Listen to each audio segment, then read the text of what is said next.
Her kim Allah Teala'nın yanına ne kadar erzişi kerek bolsa, şon çaramrak tuttu Allah. Ve her kim Hudaý Teala'nın yanına erzişi yok bolsa, qaytam şoňa udak möhlet berýärler. Endi bizim kanunumyzyň terti de bilýär.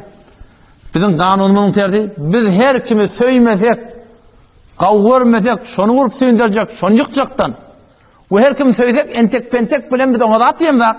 Allah Tebarek ve Teala'nın kanuny doguşun tertine. Her kimi şu Hudaý Teala'nın derejesi kerek bolsa, magamy ýokarrak bolsa, endejik musabbarda terk etdi de derejesi kakýarlar.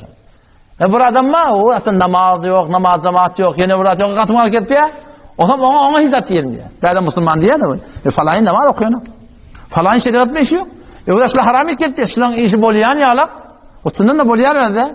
Ama Allah Teala şunun hakkında aydanlardı ne mi? Kul men kana şunun korkmalı yani.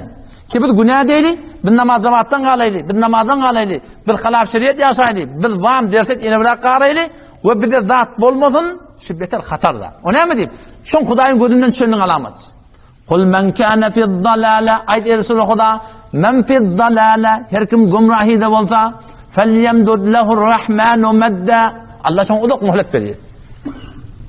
Gözünden gaçdyň mı? Biz gözümizden gaçanna vurup süýündirjekden da. Emma Hudaý Teala gözünden gaçsaň, sana möhlet berýär. Bar näme çökän eder Hudaý Teala.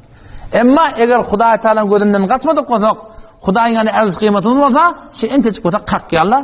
Kakýarlar näme düşündirjek bolýarlar. Ora musulman doganyda şu fehmahy Qur'any bilen ýaşamaklyk bilen hem dünýä hem ahiretini abad etdi. Allahu Rabbi vel İslamu dini ve Muhammeden Resulullah ve yaqini adnu ileyhi